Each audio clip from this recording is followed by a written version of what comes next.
Hello everyone and welcome to the first game we'll be covering from the Champions Chester Finals semi-final match. It is Wesley versus Nodirbek Abdusattorov, and if you've been following what's been happening in the first match of the semi-finals, Nodirbek won that one, and now Wesley needs to win the second semi-final match in order to push it into tiebreaks and to qualify for the finals of the Champions Chester Finals.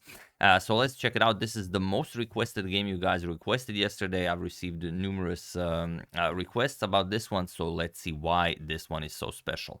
Wesley basically only needs a draw in this game to push it into tiebreaks, as that will mean he won the second match since he won the first two rapid games. So let's check it out. Wesley plays pawn to e4 and Nodirbek goes for pawn to e5. We have knight f3, knight to c6, and now d4. Wesley goes for the Scotch. We have e captures, knight captures, and now bishop to b4 checks. A somewhat rarer line than you would usually see with knight to f6, but it is very interesting. Pawn to c3, bishop to c5, and now usually it's countered with bishop to e3. Also, if you guys like playing this, make sure not to make the mistake. If white plays knight captures on c6, don't go for queen f6. You know, it seems like you're checkmating the white king, and if not, you're winning back the piece, but white can just go back with the knight, and then you're just down a piece because white already played c3. So make sure this doesn't happen to you. But here Wesley played knight to f5. It's a very rare move, only a handful of games in the database, and the question is now how to counter this. And interestingly, there are a couple of moves that have been played here, like g6 and queen to f6, but Wesley goes for but Nodirbek goes for pawn to d6, and it is now already, as of move 6, that we have a completely new game. He is inviting Wesley to capture on g7, and it looks like a crazy thing to do, but okay, he has to win this game. He has to create madness on the board. So Wesley goes for it. Knight captures on g7 check, king f8 attacks the knight, knight to h5, and now queen to h4. Okay, putting pressure on the knight, but the knight is defended and also threatening checkmate on f2. So the knight goes back, knight to g3, taking care of checkmate, and also the queen captures on e4 is no longer an option. And now knight to f6, going after the e4 pawn. Bishop to e2, Wesley will gladly give up the e4 pawn in order to trade down and castle. But now knight to e5. We have pawn to f3. You can't really castle here. If you castle here, then the knight just comes to g4, threatens checkmate, and there's no good way. If you capture, just the other knight takes its place, and of course if h3, then just knight captures on f2, removes the defender of the g3 knight, rook captures, queen captures, and white just falls apart here. So instead, pawn to f3 by Wesley, and now rook to g8, with the threat of rook captures knight, as the rook here would hang, and now you can no longer castle since the bishop controls this diagonal. So what does Wesley do? The only thing he can. He has to seek refuge on the queen side, and he plays king to d2. And now if you look at this position, the knights, the bishop, the queen on h4, the rook on g8, and the white king on d2, Wesley completely undeveloped. If you played something like this before, the era of engines, now that we have engines, you know that you can play pretty much anything, but if you played this like 50 years ago, they would probably banish you from your village. So king to d2, we have bishop to e6, and now even king to c2. Wesley says the king will be safe here. So rook to d8, nicely aligning the rook with the white queen, and pawn to b4. Chasing away the bishop, bishop to b6, and bishop to b2. We have pawn to d5. This bishop to b2 is a slightly imprecise move ordered by Wesley. He has to play the knight to d2, and then after d5, he has to play knight to b3, and then the position holds. You cannot open up the center, as the rook here would hang. With Wesley's move order, bishop to b2, now d5 is just an incredibly strong move, because now you cannot play knight to d2, since just e captures, and you are free to open up this dangerous d file. So Wesley has to develop via the a3 square, and now Nodirbek continues the onslaught against the white king with pawn to c5. Okay, bishop captures on c5, but now d captures on e4, attacking Wesley's queen.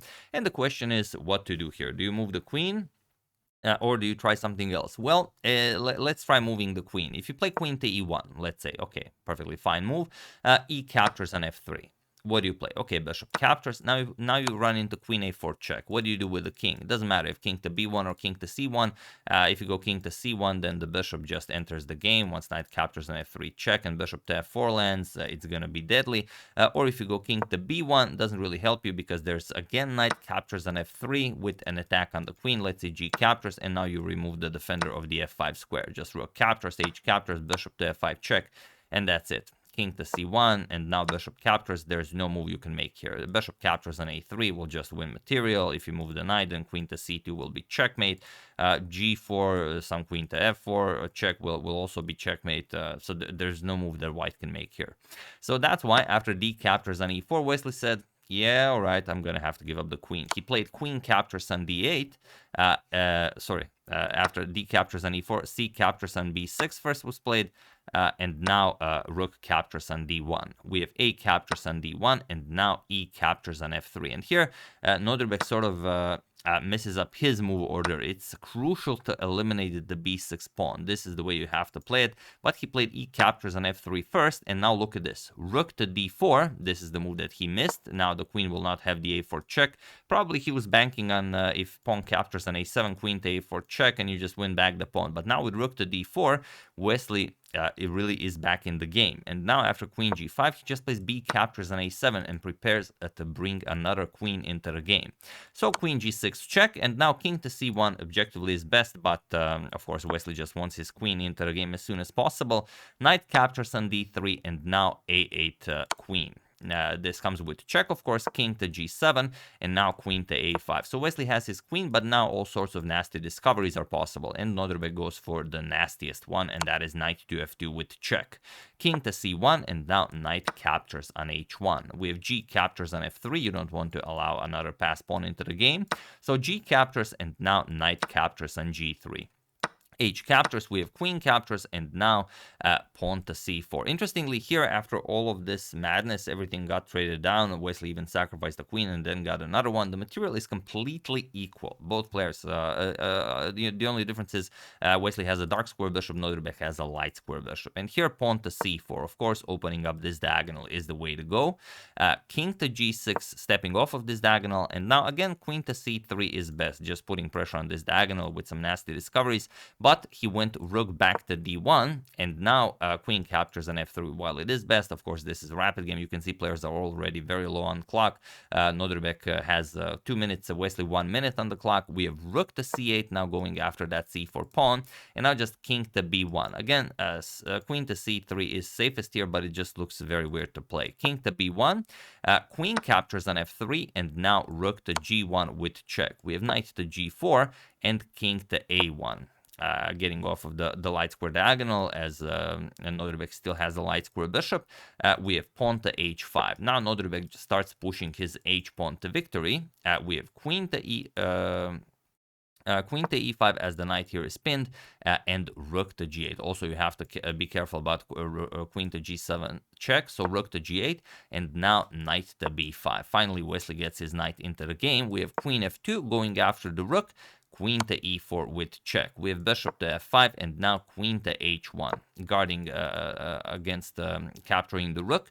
So rook to e8, Nodirbek now prepares a rook lift. He wants to bring the rook to e2, and now knight to d6, attacking the rook, attacking the bishop, and rook to e2, just going after the bishop on b2, and now knight captures on f5. We have rook captures on b2, and now rook to g2, going after the black queen. And now the question is, how do you solve this? Of course, you have rook captures on a2, but what happens after that? He does go for it. Rook captures on a2, king b1, rook to b2 check, king to a1, rook to a2 check, king to b1. But remember, Nodirbek has to win this game in order to tie the match. He's already down 2 points. If he doesn't win, then they go into the third match. So here, king to b1, queen captures on f5. He goes into the endgame with up 2 pawns, but he will be down the exchange. King captures on a2, and now queen to e4. Now putting pressure on the rook with some ideas that if the king moves, maybe you can attack the rook twice. So king to b3 here, and now pawn to f5, starting to advance those past pawns. Rook to g1, offering a queen trade, and queen e3 c3 check. We have king to b4 and now pawn to h4. You do have a knight on g4, so if you can get your pawn all the way to h2, then you're pretty sure your position will be winning. We have rook to e1, queen to d2 with check, king to b5, king to b5, and now king to g5. We have rook to b1, putting the rook behind the king, stopping any checks, and now queen to d7 with check, king to b6 now, and queen to e6 with check. We have king to b5 and queen to e4, offering a queen trade, and you can't move the queen back from the back rank as the rook on b1 would hang as well. So here, as Wesley, you can see he's already down to 7 seconds on the clock. Nodirbek is down to 6 seconds on the clock, so this is now anyone's game. Queen captures, f captures was played, and now king to b6. We have knight to e5, and now king to c5, defending the pawn. c5 was better. c5 is objectively still a draw, but king to c5 was played by Wesley, and now pawn to h3. We have king to d4, now king to f4, defending, and it seems like you can check away the king, but even if you deliver rook to f1 check, it doesn't matter because knight to f3 blocks and also comes with check, and you just continue advancing your pawn. So here, rook captures on b7 was played, and now pawn to e3. Again, you don't have a check from behind as the knight really controls this. Sorry about that. I think the mailman just arrived. Give me a few seconds.